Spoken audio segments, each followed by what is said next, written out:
శత్రువులో వాళ్ళో వీళ్ళో వారి వల్ల ఆపదలు రాకుండా ఉండవని ఒకటి. తర్వాత దైవికము అంటే ప్రకృతి కార్యాల వల్ల మనము ఏదైనా ఆపదలకు గురి కావడం ఇటువంటివి లేకోకుండా మనల్ని చూడమని కోరుకోవడం. ఇది కోరిక మాత్రమే. అయితే ఒకటి ఇప్పుడు ఊరికే కోరుతున్నారు. కారణం ఏమిటంటే వేదం మర్చిపోయారు. ఏ కోరికకు ఆ ఒక్క విధమైనటువంటి కార్యము చెయ్యాలి. కార్యము చేయకుండా ఉత్త కోరిక కోరితే ఏ ఫలము లభించదు. ఇది తెలుసుకోవాలి. ఎందుకనగా ఇప్పుడు మన వెంకటచాగంటి ఒక ఇది చెప్పాడు, ఒక జవాబు ఏమిటంటే సామవేదం షణ్ముఖ శర్మ అని మీకు తెలిసే ఉంటుంది. వాడు మహా గొప్ప పండితుడు, వేదాలలో పెద్ద దిట్ట. వాడు కొన్ని సినిమాల్లో పాటలు కూడా రాశాడు.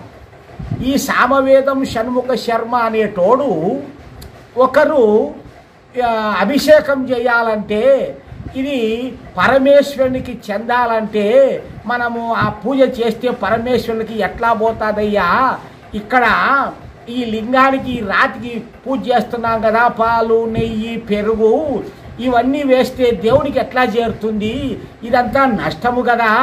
మరి ఈ పదార్థాలన్నీ ఎవరికైనా పేదవాళ్ళకో ఏదైనా ఒకరికి ఇస్తే వాళ్ళు లక్షణంగా తాగి ఆ రోజు హాయిగా బ్రతుకుతాడు కదా. మరి ఇటువంటివన్నీ అర్థం చేస్తే ఏమి అని ఒక సామాన్య మానవుడు అడిగినాడు. ఇది ఎట్లా దేవుడికి పోతుంది అని. దానికి అతడు ఏం చెప్పాడో తెలుసునా? అతడు ఇప్పుడు ఒక చెట్టు ఉంది చూడండి, మామిడి చెట్టు, పెద్ద వృక్షము. ఆ వృక్షానికి మనము పైన నీళ్లు పోస్తే అవన్నీ కిందికి పోయి ఆ లోపల నుంచి వేర్లు చెట్టుకు ఆ ఫలాల వరకు ఆ నీళ్లు వచ్చి ఆ ఫలాలు కాస్తాయి. మనము తెచ్చుకొని వాటిని వాడుకోవచ్చు, తినవచ్చు. ఈ రకంగా అవి భగవంతునికి చేరతాయి అన్నాడు. దీనికి ఎట్లా చేరతాయి? అవి వేర్లకు నీళ్లు పోతాయి, నీళ్లు పోయి చెట్టుకు ఎక్కుతాయి. కానీ ఇక్కడనే రాతి ఎక్కడ, భగవంతుడే ఎక్కడ కైలాసంలో ఉంటే ఎట్లా పోతాయి అన్నాడు. దానికి వాడు ఇదే ఒక పసలేని సమాధానం చెప్పాడు. ఓం నమ శివాయ అని చేస్తా అంటే అవి పోతాయి అని. దానికి ఏం చెప్పాడు వెంకటచాగంటి? ఆయన దయచేసి మీరు వేదాలు చదివినటువంటి పండితులు ఇటువంటి ఉత్తుత్త కథలు చెప్పి ప్రజలను ఇంకనైనా మభ్యపెట్టి ఎందుకు వాళ్ళను మీరు అజ్ఞానంలో ముంచుతారు అని చెప్పాడు. ఇంకా చూడండి, ఇంత గొప్ప నీవు పండితుడివి, ఈ వేదాలు పండితులు చెప్పేటోళ్ళంతా ఇట్లా కథలతోనే ఓం నమ శివాయ, శ్రీమాత్రే నమః, ఓం అది నారాయణాయ, ఇది భాగవతంలో నారాయణాయ, ఈ మంత్రాలు ఇట్లాంటివన్నీ తీసుకొని ప్రజలను ఊరికి మభ్యపెట్టి చేస్తున్నారు. మరి ఎట్లా ఈ ఆపదలు తీరుతాయి? అది సొల్యూషన్ మీరు చెప్పే పనికి చేసే పనికి సరిపోయిందా లేదా?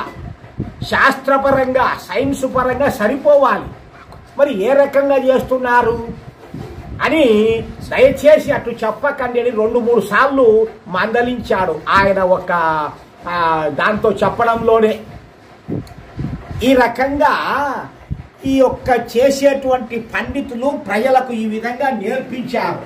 ఊరికి టెంకాయలు కొట్టండి, గోయిందానండి, బాగా వేడుకోండి అని ఈయన కూడా చెప్తున్నారు. ఎందుకంటే ఓం శాంతి శాంతి అంటే రాదు, శాంతికి తగ్గ పనులు చెయ్యాలి. ఇప్పుడు అక్కడ అమెరికాలో గొప్ప తుఫాను వచ్చేటటువంటిది ఒక ఆయన, అంటే ఈ వెంకటచాగంటి దగ్గర నేర్చుకునే ఆయన శిష్యుడే ఆ ఒక తుఫాను ఆపినాడు 3 పూటల యజ్ఞాలు చేసి. మరి అటువంటి విద్యను నేర్చుకోవాలి, అటువంటి క్రియలు చెయ్యాలి. ప్రతి దానికి ఒక క్రియ అంటూ ఉంటుంది, యజ్ఞక్రియ. యజ్ఞముతోనే అన్ని పనులు సానుకూలమవుతాయని నిరూపించారు వాళ్ళు. అట్లాగా వేదాలు నేర్చుకోండి, అందులో ఉన్నటువంటి లొసగులు తెలుసుకోండి, అందులో ఉన్న శాస్త్రార్థము గమనించండి. ప్రతి ఒక్కరూ కూడా యజ్ఞాలతో తుఫాన్లు అరికట్టవచ్చు, వర్షాలు కురిపించవచ్చు అని వాళ్ళు నిత్య చెబుతున్నారు. కానీ ప్రజలు అంతవరకు ఇంకా ఎదగలే. ఒకవేళ వాళ్ళు చెబుతూ ఉన్నా కూడా పోయి నేర్చుకునే వాళ్ళు, చదువుకునే వాళ్ళు కూడా లేరు. ఎందుకంటే ఎక్కడో అధమ స్థితిలో పాతాళ లోకంలో ఉన్నది ప్రజల మధ్య వేదం. ఏమిటి వేదం అంటేనే ఏమిటో తెలియదు. అసలు ఏమిటి ఏం తెలుసు వీళ్ళకి? భాగవతం తెలుసు, శివపురాణం తెలుసు, రామాయణం, భారతము ఇట్లాంటివే, విష్ణు పురాణాలు ఇవి మాత్రమే తెలుస్తాయి. ఇంకా అంతకు మించి వాళ్ళకే తెలియదు. వేదాలు అని పేర్లు మాత్రం తెలుసు, కానీ వేదాలలో ఏముండేది ఎవరికి ఏ పండితులకు తెలియదు. ఊరికే వేదాలని మాటి మాటికి పొగుడుకోవడం తప్ప వాటిలో ఏ జ్ఞానం ఉంది, అది ఎందుకు లోకంలో అవసరం అవుతుంది, ఎంత సైన్స్ ఉంది దాంట్లో అని వీళ్ళకి తెలిస్తే కదా. ఏమీ తెలియదు. ఈ రకంగా రావణాసురుడు లాంటి వాళ్ళు ఆ కాలములో ఆ విద్యలన్నీ నేర్చి ప్రకృతిని చేతిలో పెట్టుకొని ఆ యొక్క గ్రహాలన్నీ చేతిలో పెట్టుకున్నాడు అనేటటువంటి పేరు వానికి. ఎందుకంటే దుష్టుడు అయినా కూడా అంత సైన్స్ గొప్ప శాస్త్రవేత్తగా వాడు ఎదిగి ఎప్పుడు వర్షాలు రావాలంటే అప్పుడు, ఎప్పుడు పోవాలంటే అప్పుడు పోవాలా, ఈ రకంగా ఎవరిని ఏం చేయాలన్నా కూడా చేసేటువంటి స్థితిలో వాడు గొప్పవాడుగా తయారైనాడు. అన్ని దిక్కులా చూడగలిగి ఎక్కడ ఏమేమి జరిగేది తెలుసుకునేటువంటి శక్తి కూడా వాడు సాధన చేసుకున్నాడు. అటువంటి విద్యలు నేర్చుకుంటే ఎవరైనా ఏ ప్రకృతి బీభత్సాలైనా ఎప్పుడైనా కూడా ఆపవచ్చు, తెలుసుకోవచ్చు. ఈ భాగవతంలో ఏముండాది? రామాయణం అంటే ఒక ఇతిహాసం. దాంట్లో ఏదో కొన్ని ధర్మాలు, కొన్ని చరిత్రలో జరిగిన సత్యాలు తెలుస్తాయి. భారతంలో అది ఒక ఇతిహాసం. దాంట్లో కొన్ని నీతులు, ధర్మాలు తెలుస్తాయి. అది బుద్ధి కలిగి మనం ఎంచుకుంటే, తీసుకుంటే, మన బుద్ధి లేకపోతే అన్ని మంచి చెడు అన్నీ తీసుకుంటాం. ఇక భాగవతం అయితే ఒట్టి కల్పన, మొత్తం కథ. ఆ భాగవతాన్ని ఈ పండితులు అందరూ ఒక్కొక్కడు పొగుడుతాడు. చూడండి, భాగవతం అంటే ఇక దాన్ని మించిన గ్రంథమే లేదు, భక్తికి అంత గొప్పది అని దాన్ని ప్రతి ఒక్కరు కూడా పొగుడుతారు. ఒట్టి చెత్త అది. ఈ మాట చెబితే కనుక పండితులు కూడా మన మీదకి వస్తారు. భాగవతం ఎట్లా చెత్త అంటే ఒక చెప్పేదానికి చేసేదానికి సంబంధమే లేదు. చూడండి, మా వైకుంఠంలో విష్ణు లక్ష్మీదేవి ఉంటే కాపలాగాళ్ళు ఉంటారు, జయ విజయ్. వాళ్ళను ఈ యొక్క సనక సనందనాది మునులు అని చెప్పేసి వాళ్ళు మోక్షానికి వచ్చి ఉంటారు. ఆ వైకుంఠానికి వచ్చి వాకిలు తీయండి అంటే వాళ్ళు తీయరు. లక్ష్మీ సమేతుడై ఉన్నాడు స్వాములు, కాబట్టి మీరు కాసేపు వేచి ఉండండి అని చెప్తారు. అంటే వాళ్ళ ధర్మం వాళ్ళు నెరవేర్చారు, తప్పు కాదు కదా. మేము వచ్చినటువంటి వాళ్ళం వేచి ఉండేటువంటి సమయం లేదు, మాకు త్వరగా వారి దర్శనం కావాలి, మీరు తీయండి అంటారు. లేదు, మేము తీసే వాళ్ళం లేదు. అంత దూరానికి వచ్చి ఆయన కోసం వేడుకునేటువంటి వాళ్ళు కాసేపు వేచి ఉండలేరా అంటారు ఆ పండితులు. ఆహా, మాకు వల్ల కాదు, మేము వెంటనే పోవాలా అంటారు. అయితే మేము తీయము అంటారు. ఓరి మూర్ఖులారా, మీరు రాక్షసులై ఎత్తి భూలోకం నందు అనుభవించురుగాక అంటారు. అప్పుడు వాళ్ళిద్దరు పోయి ఆ విష్ణువు లక్ష్మిని అడుగుతారు. ఏమని? అయ్యా స్వామి, మాకు ఈ విధంగా వీళ్ళు శాపాలు పెట్టారు, మాకు ఎవరో వీళ్ళు తెలియదు, మేము మా ధర్మం మేము చేశాము అని. అప్పుడు ఆ విష్ణువు ఏమంటాడు? బుద్ధి లేని విష్ణువు ఏం చెప్తాడు?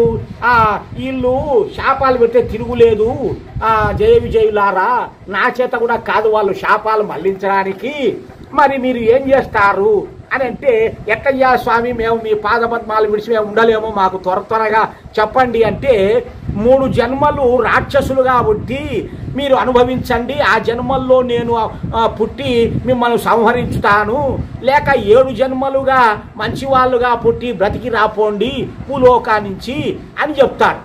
అంటే ఇక్కడ చూడండి, వాళ్ళు ఏం తప్పు చేశారు వాళ్ళకని ఆ శాపాలు ఇవ్వడము అంటే ఈ కథలో సత్యం ఉందా? వాళ్ళు ఏం తప్పు, వాళ్ళ డ్యూటీ వాళ్ళు చేశారు, కాపలా పెట్టాను, కాపలా వాళ్ళు కాసినారు. నువ్వు ఎవడెవడో వచ్చాడు వాళ్ళకు తీయలేదని ఆ శాపాలు వాళ్ళకు పెడితే ఇది విష్ణు దగ్గర ధర్మం ఉందా? ఈ ధర్మమైన కథేనా ఇందులో? అంటే ఈ రకంగా తయారు చేసి ఆ జయ విజయులైన రాక్షసులుగా పుట్టడము, వాళ్ళు తర్వాత విష్ణు ద్వేషులుగా ఉండడము. హిరణ్యాక్షుడు ఆ యొక్క కథ వింటే భూదేవిని, ఆ భూమిని చాప కింద చుట్టి తలకాయ కింద పెట్టుకొని భూమిని పాడు చేశాడు అని, దానికోసం విష్ణు అవతారం, ఆ యొక్క వరాహ అవతారం ఎత్తి తన యొక్క మూతి మీద నిలబెట్టి ఆ భూమిని యుద్ధం చేశాడు అని చెప్పి రాశాడు. మరి వాడు తలకాయ కింద పెట్టుకుంటే ఆ భూమి, అంతవరకు వీళ్ళు ఎక్కడ నిలబడ్డారు? ఆ భూమి ఈయన ఆ మూతి మీద పెట్టుకొని యుద్ధం చేస్తే మరి వీళ్ళు ఎక్కడ నిలబడి ఇద్దరు యుద్ధం చేశారు?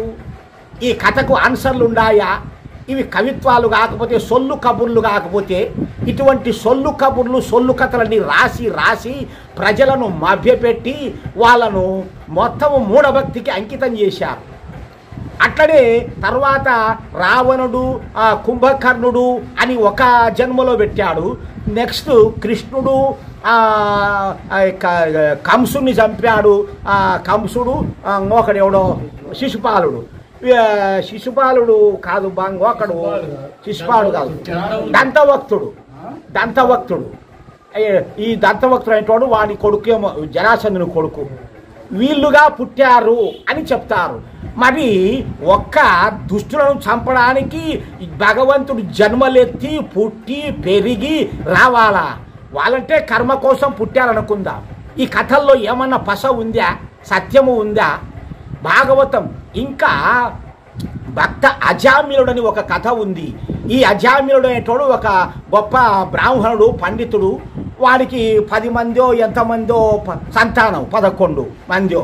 ఈ సంతానం అంతా కూడా వాడు అయినాక వదిలేసి ఒకసారి అడవుల్లోకి పోయి ఇంకొక ఆమె మోహంలో పడి ఆమెనే ఉంచుకొని అక్కడే సంసారం పెట్టి వాడు అక్కడే ఉంటాడు పోకోకుండా. తిరిగి అంత్యకాలం వచ్చేప్పుడు కొడుకుల మీద బుద్ధి పడి పెద్ద కొడుకు పేరు నారాయణట. నాకు కొడుకుని చూడబుద్ధి అవుతుంది, ఎవరు చెప్పండి, తీసుకురాపోరంటే ఎవడు తేకోకుంటే ఎట్టనో చెప్పి తెలిపించి వాడు వచ్చేలోగా వీడు పోయాడు. వాడు అంతవరకు ఏమంటున్నాడు? నారాయణ నేను చూడాలా, నారాయణ అంటూ కావరిస్తూనే చచ్చాడు. ఇప్పుడు చూడండి, సత్యము ఈ నారాయణ అన్నేలకు వాడికి వైకుంఠం నుంచి దూతలు వచ్చారు. నారాయణ అని చచ్చిపోయినాడు, వీడిని వైకుంఠం తీసుకుపోవాలా, వీడు మహాభక్తుడు అని. ఈ యమదూతలు నారాయణ అని వాని కొడుకును పిలుచుకున్నాడు, నీకు ఎట్లా వస్తారు, వీడు మాలోకానికి రావాలి, వీడు చాలా పాపి, భార్యను సంతానాన్ని వదిలి ఎన్నెన్నో పాప పనులు చేసి ఇక్కడికి వచ్చి కాపురం పెట్టాడు, వీడు పాపి, వీడు తీసుకుపోవాలని యమదూతలు. ఈ విధంగా పేచి పడుతూ చివరకు నారాయణని స్మరించినాడు కాబట్టి ఎన్ని తప్పులు చేసినా ఎన్ని పాపాలు చేసినా వైకుంఠానికే పోవాలని తీర్మానం చేశాడంట. ఈ యొక్క యముడు ఇడిచిపెట్టాడు. ఈ విష్ణు దూతలు తీసుకొని పోయారు. ఇక్కడ చూడండి ఎంత దోషం ఉన్నది. నికృష్టులైనటువంటి పాపి కేవలం నారాయణ అంటేనే స్వర్గానికి పోతున్నాడంటే ఈ కథలో పస ఉందా? మూర్ఖులు దుష్టులు అందరూ నామజపం చేస్తే చాలు మోక్షానికి పోతారు అనేటటువంటి కథ. ఇటువంటి కథ ఇంకా ఈ కథలో ఎన్నో ఉన్నాయి. హేతుబద్ధం కానటువంటి కథలు అవి చెప్పాలంటే ఇంకా చాలా అవుతాయి. కానీ దీన్ని ఏమంటారు ఈ పండితులందరూ మొత్తము కూడా? భాగవతము అంటేనే భక్తి, జ్ఞాన, వైరాగ్య, తత్వ ముక్తులతో కూడుకున్నది అని చెప్తారు. అంటే భా అంటే భక్తి, గా అంటే జ్ఞానము, వా అంటే వైరాగ్యము, భాగవత తత్వ వైరాగ్యము తత్వ ముక్తులతో కూడినది అని చెప్పేసి దానికి ఒక గండపెండేరం వేశారు ఆ పేరుకే. అంటే పేరు ఇంత గొప్ప అని. ఆ భాగవతాన్ని ఎవరిది వద్దరన్నా ఇది తప్పు, ఇది కల్పితమని చెప్పండి. ఏ పండితులు కూడా మన మీదకి వచ్చాడు, రాకుంటే అడగండి. పండితులు కాదు, మూర్ఖులు కూడా వస్తారు. భాగవతం అంటే ఓయమ్మో సాక్షాత్తు శ్రీ మహావిష్ణువుని గురించి అది ఎంతో భక్తితో రాసినటువంటిది పోతనామాత్యుడు. అటువంటి భక్తులు వాళ్ళు సేద్యం చేచ్చా ఎద్దులు లేకుండా కూడా పోతన సేద్యం చేసినారు అని ఈ కథలు రాశారు, ఎద్దులు లేకుండా. ఎందుకంటే ఇట్లా అద్భుతాలు చమత్కారాలు పెడితే మూర్ఖులు ప్రజలను అబ్బా ఎంత భక్తులు వీళ్ళు రాసే ఇది అబద్ధం అవుతుందా, వాళ్ళకు తెలిసే రాశారు. ఇట్లాంటి భాగవతంలో కథలు పద్యాలు రాముడే వచ్చి రాసిపోయినాడు అని ఇటువంటి కథలు కూడా చెప్తున్నారు. ఇటువంటి కథలు ఎన్నాళ్ళు రాసుకుంటే ఎన్నాళ్ళు చదివితే వీళ్ళకు ప్రజలకు జ్ఞానం వస్తుంది, ఏ సత్యం తెలుస్తుంది. ప్రతి ఒక్కటి చేతనమైనటువంటిది లేకుండా ఏ జడ పదార్థం కదలదు. ఇది ప్రతివారు తెలుసుకోవాలి. హేతువు అనేది ఉండాలి. హేతుబద్ధంగా లేకపోతే ఏ కథ చెప్పినా కథకు కాళ్ళు లేవు, ముతకు చెవులు లేవు, తల తోకలు ఉండవు.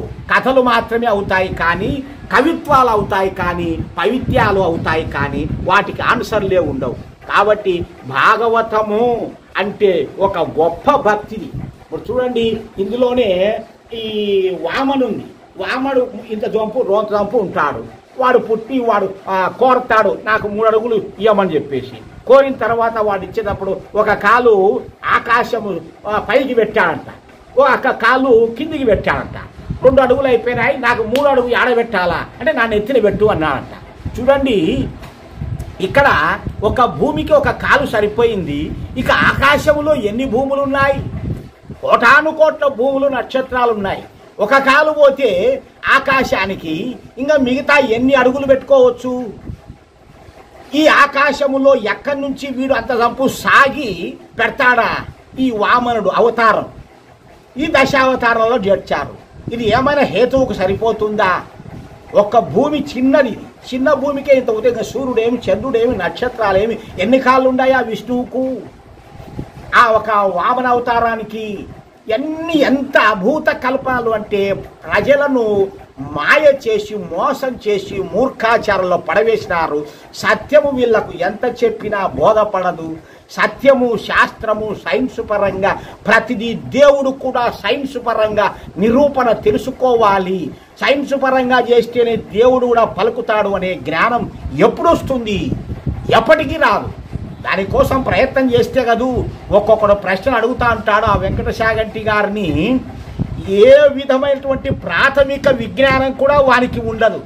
ఆ నుంచి ఫస్ట్ కాడి నుంచి మొదలు కట్టుకొని ఎట్లొస్తున్నాడు, ఎట్లా పోతున్నాడు, ఎట్లా పుడతాడు, ఎట్లా పెరుగుతాడు, ఇది శుద్ధలన్నీ కనీసం కొంత తెలుసుకొని, ఆర్య సమాజ గ్రంథాలలో సత్యార్థ ప్రకాశం కొంత తెలుసుకొని కొంత అడిగినా ఒక అర్థం ఉంది. ఎంతసేపు ఆయన ఎంత ఓర్పుగా చెప్తుంటాడు, అర్థము కాక నాకు కోపం వస్తుంటుంది ఆయన చెప్తా అంటే. ఇటువంటి మూర్ఖులు ఉండారు. కానీ తెలుసుకోవాలని ఏమాత్రం లే. అడిగేవాడుంటే, చెప్పేవాడుంటే అడిగేటోడికి తేలిక. అంటే చెప్పడమే కూడా అనర్థం వీళ్ళకు. ఎందుకంటే ఎగతాళి భావనతో అడుగుతుంటారు ప్రశ్నలన్నీ. అది వినాలా, తెలుసుకోవాలా, దాన్ని చెయ్యాలా అని లే. అటువంటి స్థితిలో ఉన్నది లోకం. ఇక తుఫాన్లు, ప్రకృతి వైపరీత్యాలు, వీటిని ఎంత సమయించుకొని భగవంతుని ద్వారా ఆ యొక్క మంత్రాలు చదివి, ఆ యొక్క మెటీరియల్స్ అన్ని వేసి ప్రకృతిని రక్షించుకునే శక్తి ఈ మానవులకు ఎక్కడుంటుంది? ఊరికే దేవుడా దేవుడా రక్షించు రక్షించు అంటే పాకిస్తాన్ అంతమంది చచ్చిపోతున్నారు. వాళ్ళు కూడా దేవుడా దేవుడా అంటారు. ఏం చెప్తారు? అంత మాత్రం ఫలం లేదు. దానికి తగిన కార్యము, సిద్ధి, శక్తి సామర్థ్యాలు ఉంటే జయించుతారు తప్ప లేకపోతే పోవాల్సిందే. ఈ ఒక్క విధంగా శక్తి సామర్థ్యాలు తెలుసుకొని మనము భగవంతుని ప్రార్థించాలి. ఆ కోరికలకు ఆయన సహకరిస్తాడు. ఇది మనం తెలుసుకోవాల్సినటువంటి విషయము. కాబట్టి ఈ కవి కథలన్నీ కూడా వదిలేసి సత్యము, సైన్సు, వేదం ఒక్కటే, ఇది తెలుసుకొని బాగా దానికోసమే ప్రయత్నం చేయండి. ఎంతకాలం సోడమ్మలు, మారెమ్మలు, ఇంకా వెంకటేశుళ్ళు, మల్లన్నలు, ఈ రకరకాల దేవతలని, గోపురాలు, గుళ్ళు తిరిగి తెస్తాం. వాటి వల్ల ఉపయోగం ఏముంది? తిరగండి, పోండి, నేను వద్దనను. అక్కడ కూడా యజ్ఞాలు చేయండి. మీరు ఎంతో కొంత అంత దూరం పోతారు, ఒక 50,000 ఉండిలో వేస్తున్నారు, 50,000 పెట్టి యజ్ఞం చేయండి. మీరే కూర్చొని మీ మంత్రాలతో ఆ పదార్థాలు తెచ్చి యజ్ఞం చేయండి, మీకు ఫలం వస్తుంది. లక్షలు ఖర్చు పెట్టి యజ్ఞాలు చేయండి. యజ్ఞం చేసుకొని తాగుండదా? గుళ్ళు గోపురాలు చూడండి, దర్శించండి, యజ్ఞాలు చేయండి. మీకు తెలిసిన జ్ఞానం చెప్పండి, అది దైవికం అవుతుంది. కానీ ఇష్టానుసారంగా పోయి కొబ్బరికాయ కొట్టి అక్కడ బోధిన్నాము, ఆడ తిరిగినాము, ఈడ స్నానం చేసినాము, మునిగినాము, తేలినాము అంటే మీకు ఏ విధంగా భగవతత్వము ఒప్పుకుంటుంది? మీకు దైవతత్వం సహకరిస్తుంది. అటు యజ్ఞాలు చేయండి, ఎంత డబ్బైనా ఖర్చు పెట్టి యజ్ఞాలు చేయండి. ఉండిలో వేసే డబ్బులన్నీ యజ్ఞాలు చేయండి. ఎందుకు మీకు ఫలము రాదు, పుణ్యము రాదో చూస్తాం. ఆ రకంగా మనము ధైర్యం చేసి యజ్ఞం ఒకటే భగవంతుని పూజ అనేటువంటి జ్ఞానము ప్రతివారు తెలుసుకున్న నాడే బాగుపడుతుంది లోకం. అంతవరకు బాగుపడనే పడదు. ఇది యథార్థం కథ.